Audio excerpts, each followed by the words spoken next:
সুপ্রিয় দর্শক, আজ ২৯শে সেপ্টেম্বর বিশ্ব হার্ট দিবস। সবাইকে আজকের এই দিনে স্বাগত জানাচ্ছি এনটিভির বিশেষ আয়োজন অ্যারিটা গ্যালেন chronic care division of Aristo pharma limited নিবেদিত সুস্বাস্থ্য প্রতিদিন প্রতিক্ষণ এই অনুষ্ঠানে। আপনাদের সঙ্গে আছি আমি ডাক্তার মোনা তাহসিন। আজ আমরা কথা বলবো বিশ্ব হার্ট দিবসের এবারের প্রতিপাদ্য বিষয়টি নিয়ে, এবং এই বিষয়টি নিয়ে আলোচনা করবার জন্য আমাদের সঙ্গে রয়েছেন দুজন বিশেষজ্ঞ চিকিৎসক। চলুন অনুষ্ঠানের শুরুতেই পরিচিত হয়ে নেই আমাদের আজকের অতিথিগণের সাথে। আমাদের সঙ্গে আছেন অধ্যাপক ডাক্তার মোহাম্মদ মোখলেসুর রহমান, মেডিসিন, হৃদরোগ, উচ্চ রক্তচাপ ও বাতজ্বর বিশেষজ্ঞ, অধ্যাপক কার্ডিওলজি বিভাগ, বঙ্গবন্ধু শেখ মুজিব মেডিকেল বিশ্ববিদ্যালয়। এছাড়াও আছেন অধ্যাপক ডাক্তার তৌফিকুর রহমান ফারুক, অধ্যাপক ও বিভাগীয় প্রধান, কার্ডিওলজি, মেডিসিন, হৃদরোগ, বাতজ্বর ও ডায়াবেটিস বিশেষজ্ঞ। স্যার, আপনাদের দুজনকে অনেক অনেক শুভেচ্ছা এবং স্বাগত আমাদের আজকের অনুষ্ঠানে। ধন্যবাদ। আজ যেহেতু বিশ্ব হার্ট দিবস, অবশ্যই আমরা আজকের বা এবারের ২০২৪-এর যে প্রতিপাদ্য বিষয় রয়েছে সেটি নিয়ে কথা বলবো এবং জানবো এক্ষেত্রে আমরা কি কি করতে পারি। প্রথমে স্যার জানাবেন এবারের প্রতিপাদ্য বিষয়টি কি? ধন্যবাদ আপনাকে। এবারের ২০২৪ সাল ২৫-২৬ ৩ বছর ব্যাপী এবারের প্রতিপাদ্য বিষয় হচ্ছে use heart for action. Bangla হচ্ছে জীবন বাঁচাতে আন্তরিক কর্মোদ্যোগ। এটার প্রতিপাদ্য বিষয়ের কারণ যে আমরা শুধু অ্যাওয়ারনেস এবার সীমাবদ্ধ রাখা হয় নাই, এবার এই অ্যাওয়ারনেসটাকে আমরা অ্যাকশনে রূপান্তরিত করতে চাচ্ছি। আন্তরিক অ্যাকশন মানে আন্তরিক কর্মোদ্যমের মাধ্যমে এটাকে আমরা অ্যাকশনে রূপান্তরিত করব। যেমন এটার ভিতরে থাকবে আমাদের জাতীয় হার্ট অ্যাকশন প্ল্যান করব এবং আমাদের লিডার্সদেরকে আমরা এনকারেজ করব, এম্পাওয়ার করব to make a national action plan, use hour various medias and social influence to make our behavioural change, আমাদের দৈনন্দিন যে কর্মযাত্রার পরিবর্তন ওইটা করার জন্য। এবং পাশাপাশি আমরা আমাদের যে অ্যাক্টিভিটি, ডেইলি অ্যাক্টিভিটিকে, ফিজিক্যাল অ্যাক্টিভিটি বাড়ানোর জন্য আমরা পরিকল্পনা করব। এই তিনটে মিলে আমাদের অ্যাকশন প্ল্যান। অনেক ধন্যবাদ স্যার। স্যার, আপনার কাছেও জানতে চাইবো যে আপনি যদি আরেকটু বিস্তারিত আমাদেরকে জানাতেন যে আসলে এবারে প্রতিপাদ্য বিষয়টি কি রকম। ওয়ার্ল্ড হার্ট ডে প্রতি বছর পালন করা হয় ২৯শে সেপ্টেম্বর। এর একটা উদ্দেশ্য নিয়ে আসলে পালন করা হয়। ওয়ার্ল্ড হার্ট ফেডারেশন এই দিবসটি পালন করার জন্য প্রতি বছরই কিছু কিছু যথাযথ কিছু গাইডলাইন দেয় আমাদেরকে, বা কিছু রিকমেন্ডেশন দেয় যে এইভাবে পালন করতে হবে। কেন পালন করতে হবে? মূল কারণই থাকে আসলে যে হৃদরোগ প্রিভেন্ট যাতে করা যায়, হৃদরোগ প্রতিরোধ করা যায়। কারণ prevention is better than cure. আর হৃদরোগের ক্ষেত্রে এটা আরও বেশি সত্য। কারণ হলো হৃদরোগ নির্ণয় করা, হৃদরোগ চিকিৎসা করা অনেক ব্যয়বহুল। আমরা সবাই জানি যে হৃদরোগের ডায়াগনোসিস বা নির্ণয় করাটা, এই যে ইকোকার্ডিওগ্রাম পরীক্ষা দামি, ইসিজি, রক্তের পরীক্ষা, কোলেস্টেরল পরীক্ষা, মোটামুটি তারপরে যদি এনজিওগ্রাম করতে হয় তাহলে অনেক খরচ হয়ে যায় রোগীর। তারপরে যদি চিকিৎসা করতে হয়, যদি রিং লাগাইতে হয়, যদি বাইপাস করা লাগে, তাহলেও অনেক কষ্ট, সাথে সাথে খরচ। এই জন্য যেহেতু আমাদের হৃদরোগ চিকিৎসা করাটা ব্যয়বহুল, আমাদের হৃদরোগ প্রতিরোধ করতে হবে। মূলত এই ওয়ার্ল্ড হার্ট ফেডারেশনের উদ্দেশ্য থাকে যে হৃদরোগ প্রতিরোধ করার জন্য আমাদের যা যা করণীয়, যা যা করতে হবে, প্রতি বছর একটা করে জাস্ট অ্যাকশন প্ল্যান বলি, যেটা আমরা অ্যাকশন প্ল্যান দেয়। এই অ্যাকশন প্ল্যানের মধ্যে এই যে এবারের যে প্রতিপাদ্য ছিল যে আমাদের যত সোশ্যাল লিডার্স আছে, এই সোশ্যাল লিডার্সের হতে পারে শিক্ষক, লিডার্স হতে পারে মসজিদের ইমাম সাহেব, লিডার্স হতে পারে যেন পলিটিক্যাল লিডার্স হতে পারে, লিডার্স আর যারা ডক্টরস কমিউনিটি আছে তারা তো অলরেডি লিডার্স, যে এটাকে প্রিভেনশন করার জন্য তারা তো লিডার্স, চিকিৎসা করার জন্য। এই কারণে এই লিডার্স যারা আছে তাদেরকে প্রিভেনশনের সাথে সেটাকে সবাইকে সম্পৃক্ত করা। এখন দেখেন, আপনি যদি মসজিদে যিনি ইমাম সাহেব, উনি যদি খুতবার পাশাপাশি এইটুক কিছুটা অ্যাওয়ারনেসমূলক কথা বলে দেয় যে আপনারা নিয়মিত হাঁটবেন, হাঁটলে আপনাদের হার্ট ভালো থাকবে, আপনারা স্বাস্থ্যকর খাবার দাবার খাবেন, ধূমপান করবেন না, অ্যালকোহল অ্যাভয়েড করবেন, এই যে এগুলো যদি বলে, তাহলে কিন্তু ওই যে প্রতিদিন প্রতি সপ্তাহে জুমার নামাজ, এতে অনেক মানুষ একত্রিত হয়, সেখানে কিন্তু আমাদের মেসেজটা স্প্রেড হয়ে গেল, ছড়ে গেল। তারপরে হলো যেমন টিচার্স, সেও কিন্তু যে স্কুলে অথবা বিভিন্ন সমাবেশে এগুলো বলতে পারে, সম্মানীয় ব্যক্তি, এবং তাদের কথা আবার সবাই শুনবে।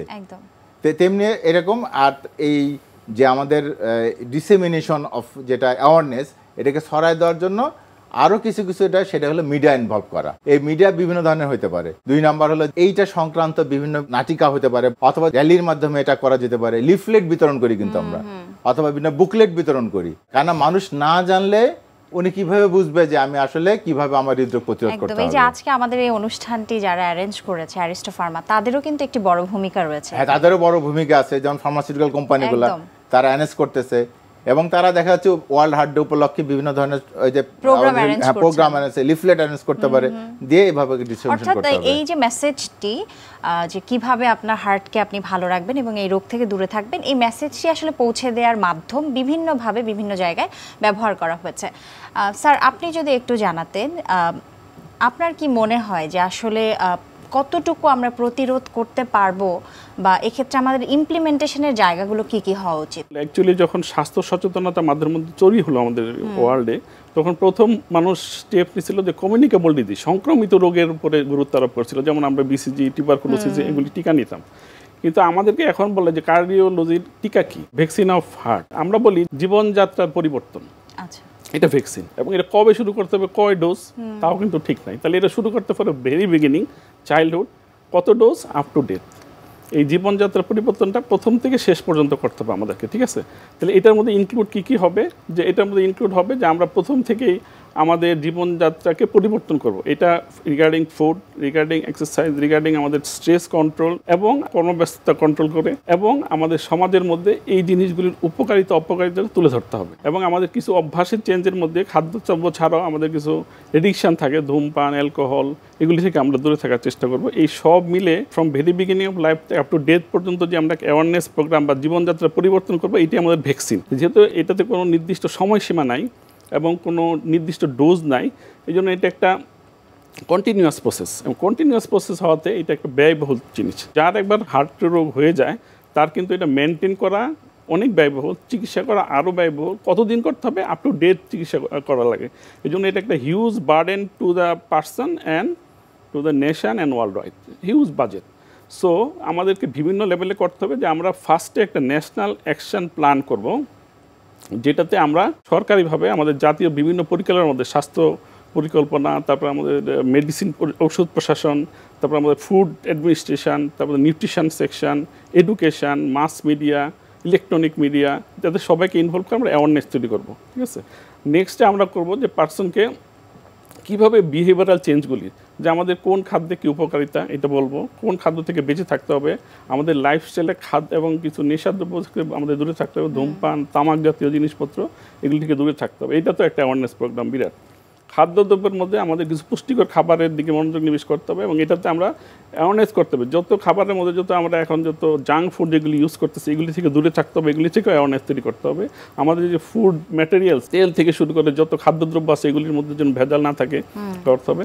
তারপরে বলতে হবে যে আমাদের ফিজিক্যাল অ্যাক্টিভিটি এটা বাড়াইতে হবে। আমরা এখন সবাই সেডেন্টারি লাইফে ইউজড হয়ে যাচ্ছি, এটা ফিজিক্যালিটি বাড়াইতে হবে।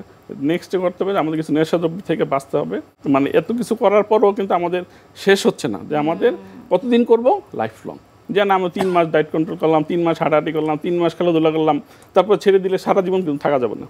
এটা চিকিৎসাটা শুরু হবে ভেবে নিয়ে, এবং এই হ্যাবিটটা কন্টিনিউ করতে হবে লাইফ। এবং এটাতে গভর্নমেন্টের আরও কিছু পরিকল্পনা আছে আমাদের যে চিকিৎসা পদ্ধতি ওটার মধ্যে ইনক্লুড করতে হবে অ্যাকশন প্ল্যানের মধ্যে, যে আমাদের প্রেশারের ওষুধ, কোলেস্ট্রলের ওষুধ, মানে আমাদের যে পরীক্ষা নিরীক্ষা ফ্যাসিলিটি, এগুলি সব জায়গায় অ্যাভেলেবেল করতে হবে, এবং অল্প দামে সহজলভ্য করলে এই সব কিছু মিলে হবে অ্যাকশন প্ল্যান। সব অ্যাকশনের মধ্যে দীর্ঘমেয়াদী, সহজলভ্য, ইফেক্টিভ একটা চিকিৎসা ব্যবস্থা এবং অ্যাওয়ারনেস ব্যবস্থা থ্রুআউট দ্য ইয়ার কন্টিনিউ করতে হবে। এটাই হচ্ছে আমাদের অ্যাকশন প্ল্যান। স্যার, বেশিরভাগ মানুষের মধ্যে একটি ধারণা আছে যে আসলে একটা বয়সের পরে গিয়ে এগুলো শুরু করা উচিত, যদিও স্যার বললেন একদম শুরু থেকেই শুরু করতে হবে।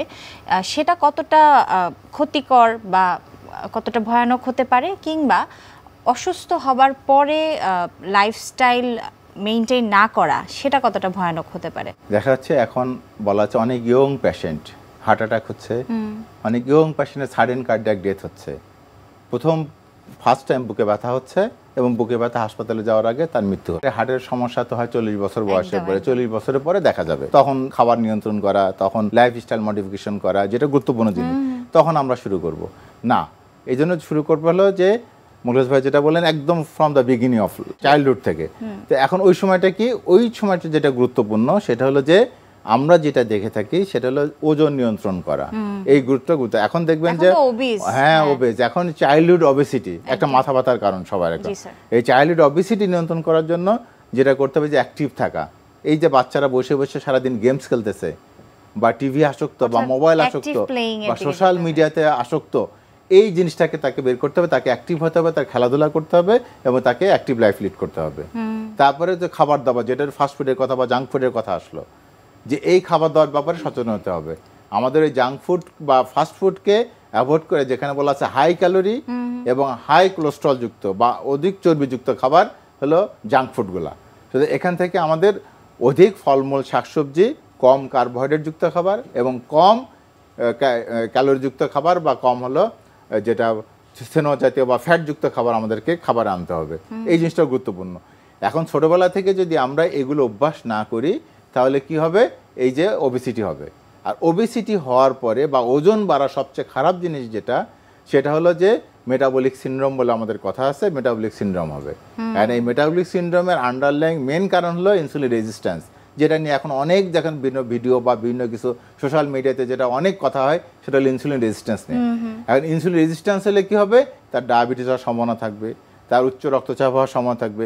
এখন আমরা প্রচুর রোগী পাই এই যে চাইল্ডহুড ওবেসিটি, সাথে হলো তার অল্প বয়সে উচ্চ রক্তচাপ, যেটা আমরা আগে এক্সপেক্ট করতাম যে না 40 বছর বয়সের পরে বা অ্যাটলিস্ট 30-35-এর পরে। এখন আমরা 15-20-25 বছরও অনেক হাইপারটেনসিভ পেশেন্ট পাচ্ছি। আমরা দেখতেছি যে তার আসলে বিএমআই বা বডি মাস ইন্ডেক্স বলে সেটা অনেক বেশি, অর্থাৎ তারা ওবেস। এখন এই ওবেসিটি আসলে কন্ট্রোল করতে হবে ছোটবেলা থেকে, তাকে ছোটবেলা থেকে অ্যাক্টিভ হতে হবে, এনকারেজ করতে হবে। আর একটা যেটা ওয়ার্ল্ড হার্ট ডে উপলক্ষে যেটা আমরা প্রিভেনশন করব বা আমাদের কিছু জিনিস জানতে হবে। একজন আগে এক সময় এসেছিল যে নো ইয়োর নাম্বারস, সংখ্যা জানুন। এখন সংখ্যা আমরা আসলে কি জানবো?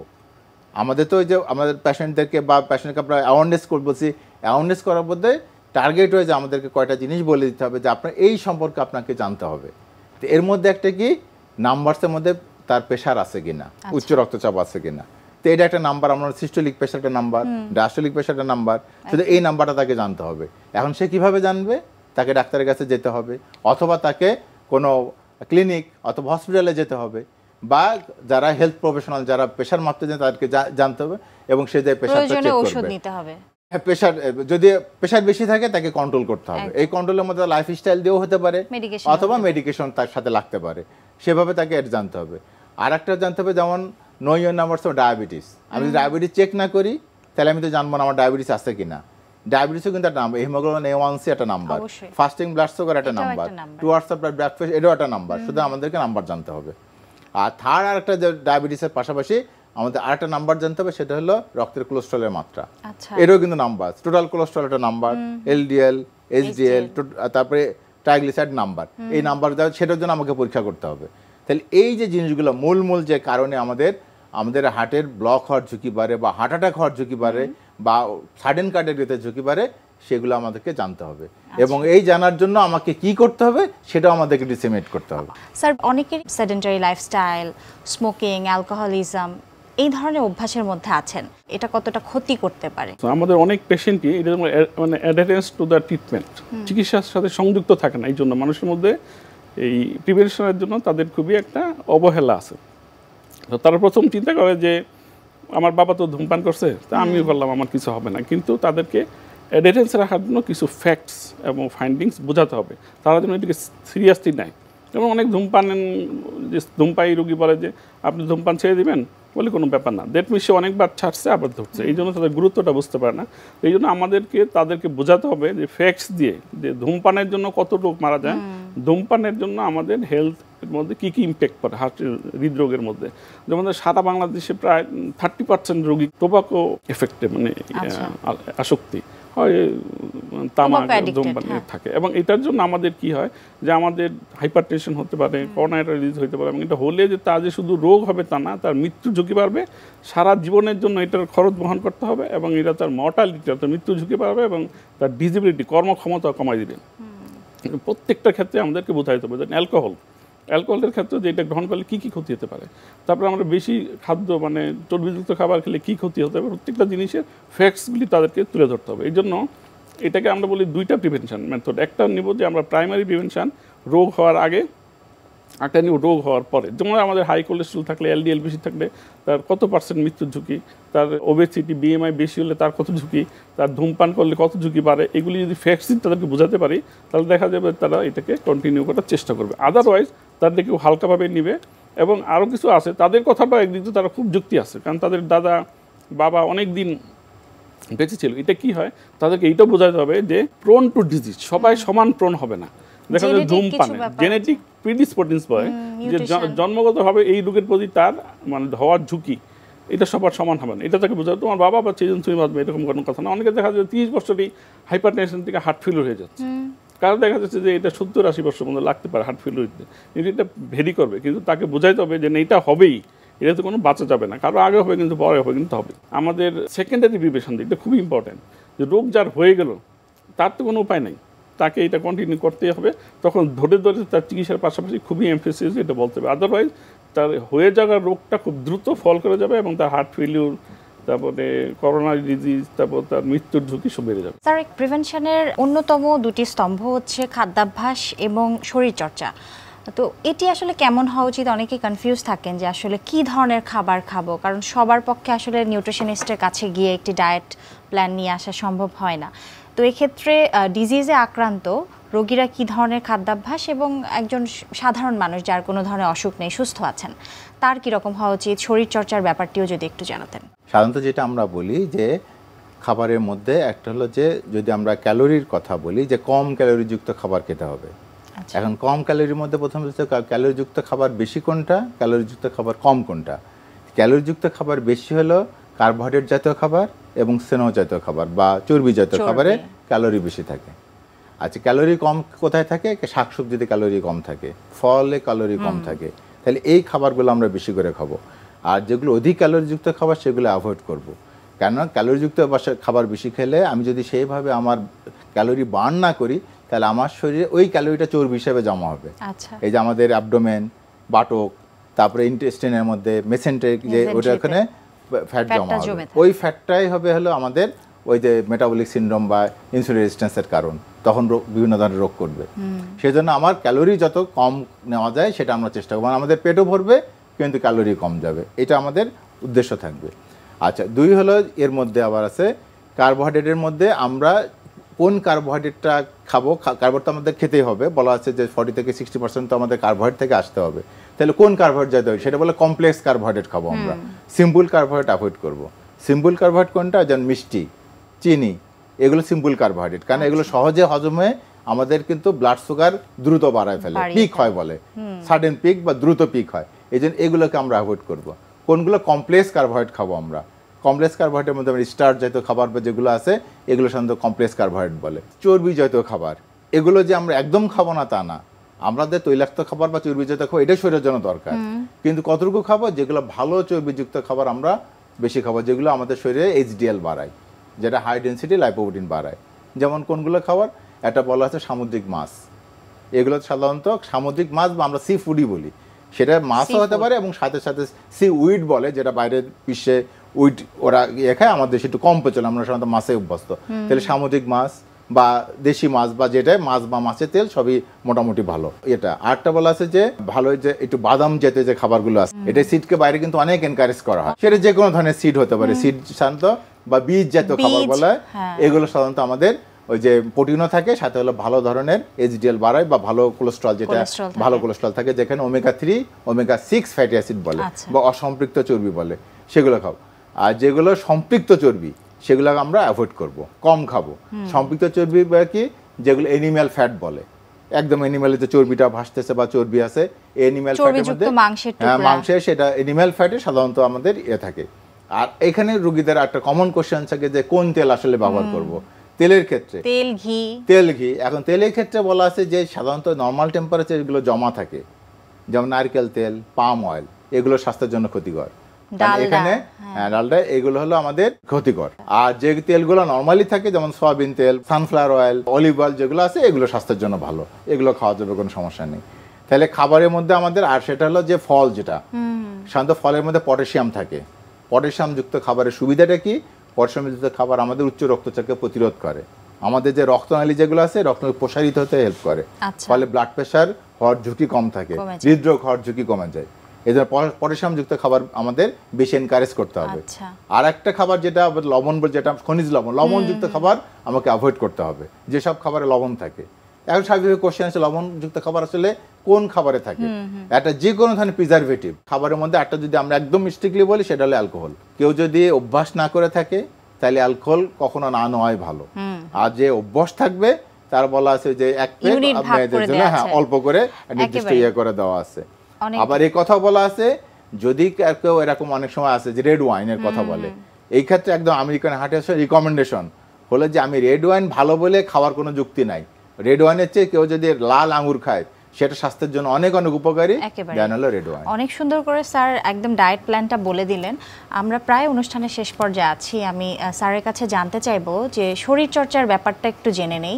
অনেকেই জানতে চান যে আসলে কী ধরনের এক্সারসাইজ করা ভালো হবে। যারা হার্টের রোগে আক্রান্ত আছেন তারা কিভাবে, কতদিন, কত সময় ধরে ব্যায়াম করবেন, এবং একজন সুস্থ মানুষের ক্ষেত্রে এটি কোনো ডিফারেন্স আছে কিনা? অ্যাংজাইটি এটা আমাদের অন্যতম কারণ। এই যে ইয়ং এজে হার্ট ডিজিজ, মানে অল্প বয়সে যে হৃদরোগের ঝুঁকি বাড়াচ্ছে, এটা স্ট্রেস। কারণ আমাদের কারো কোনো সময় নাই, খাওয়ার সময় নাই, ঘুমানোর সময় নাই, এক্সারসাইজ করার সময় নাই, কোথাও যে আমরা অস্থিরতা, এই অ্যাংজাইটিটা, তারপর আমাদের জব প্যাটার্ন চেঞ্জ, আমাদের মানে চাহিদার পরিবর্তন, সব কিছু মিলে আমাদের লাইফে একটা স্ট্রেস, যেটা কন্টিনিউয়াস আমাদের শরীরে অ্যাড্রেনালিন নামে একটা হরমোন রিলিজ করে, যা সবসময় আমাদের ভেসেলগুলিকে ন্যারো করে রাখে, ব্লাড প্রেশারটাকে বাড়িয়ে দেয় এবং আমাদেরকে উচ্চ রক্তচাপ হয়ে যায়, এবং আমাদের কিছু এন্ডোথেলিয়াল ডিসফাংশন করে, যার জন্য coronary artery disease, stroke, kidney disease, সব রোগের একটা প্রধান কারণ হয়ে যাচ্ছে এখন স্ট্রেস। এবং এই স্ট্রেসটাকে আমাদের রিলিভ করতে হবে, এবং স্ট্রেস যত লাইফে কমানো যাবে আমাদের হৃদরোগের ঝুঁকিও কমবে। এবার আসেন এক্সারসাইজ, মানে যেটা শরীরচর্চা। এই শরীরচর্চাটা আমাদের বিভিন্ন রকম, যে যাদের হয় নাই বা যাদের হয়েছে তাদের তো সবারই মানতে হবে। তো প্যাটার্নের কমন একটা থিওরি হচ্ছে যে আমাদের 30 to 40 মিনিটস ব্রিস্ক ওয়াকিং, খুব দ্রুত হাঁটতে হবে, ঘাম ঝরানো হাঁটা, এবং যেটা মিনিটস হাঁটতে হবে অ্যাট এ টাইম, এবং 5 days, at least 5 days a week করতে হবে। আবার অনেকে জিজ্ঞেস করি এটা কি সকালে ভালো না বিকালে ভালো? তো আমরা বলি যে আর্লি মর্নিং, যেহেতু যে আমাদের লাইফে আমরা তো টার্গেটই করছি যে আমাদের হার্ট ডিজিজ যাতে না হয়, তো গুড হ্যাবিটগুলি নিতে হবে। সকালে উঠতে হবে, সকালে এক্সারসাইজ করতে হবে, যদি সকালে কোনো কারণে উঠতে না পারে তখন তার জন্য বিকালে, এবং এটা ব্রিস্ক ওয়াকিং করতে হবে 30 to 40 মিনিটস, অথবা রানিং, এটা 5 days a week, at least 5 days week. কিন্তু এখন যাদের হার্টের ডিজিজ, এটা কমন সবার জন্য, কিন্তু যাদের হৃদরোগ হয়ে গেছে, যাদের একটু হাঁটলেই বুকে ব্যথা করে, অথবা যাদের একটু হাঁটলেই শ্বাসকষ্ট হয়, যারা অলরেডি বাইপাসের পেশেন্ট, স্ট্যান্ডিংয়ের পেশেন্ট বা অ্যাডভান্স হার্ট ফেলিউরের পেশেন্ট, তাদের জন্য আমরা যেটা বলি, যদি তার 10 মিনিট হাঁটলে বুক ব্যথা হয় তাহলে তাকে 8 মিনিট করে হাঁটতে হবে। স্লটটা ভালো হয় যদি 30-40 মিনিট পর্যন্ত হাঁটা যায়, যে তাকে 8 মিনিট করে 3 বার হাঁটলো, তাহলে তো তার 20 মিনিট 30 মিনিট প্রায় কাছাকাছি হয়ে গেল। তাহলে যেমন আপ টু সিমটম রিলিজের আগ পর্যন্ত হাঁটবে, target 30 to 40 minutes, 5 days week, একই। ঠিক আছে, ওকে, এইটা হলো আমাদের এক্সারসাইজ প্ল্যানটা, শরীরচর্চা। যাদের হবে না তাদের এটা, আর যাদের হয়ে যাবে তাদের সিমটম ওঠার আগ পর্যন্ত স্লটে ভাগ করে target 30 to 40 minutes, 5 days week. অনেক অনেক ধন্যবাদ। আমরা একেবারে অনুষ্ঠানের শেষ পর্যায়ে আছি। অনেক অনেক ধন্যবাদ স্যার, আজ এই বিশ্ব হার্ট দিবসে অ্যারিস্টো ফার্মা আয়োজিত এই সুন্দর একটি অনুষ্ঠানে আপনারা দুজন এসেছেন, এজন্য আপনাদের দুজনকে অনেক অনেক ধন্যবাদ। ধন্যবাদ আপনাকে, ধন্যবাদ এনটিভিকে, ধন্যবাদ অ্যারিস্টো ফার্মাকে। সুপ্রিয় দর্শক, এতক্ষণ দেখছিলেন অ্যারিটা গ্যালেন chronic care division of Aristo pharma limited নিবেদিত সুস্বাস্থ্য প্রতিদিন প্রতিক্ষণ এই অনুষ্ঠানটি। আজ বিশ্ব হার্ট দিবসে আমরা কথা বলেছি এবারে প্রতিপাদ্য বিষয়টি নিয়ে। আশা করছি এই গুরুত্বপূর্ণ তথ্য পরামর্শগুলো আপনাদের অনেক কাজে আসবে। আজ এখানেই বিদায় নিচ্ছি, আবারও দেখা হবে। সে পর্যন্ত সবাই ভালো থাকুন, সুস্থ থাকুন, নিরাপদে থাকুন। আল্লাহ হাফেজ।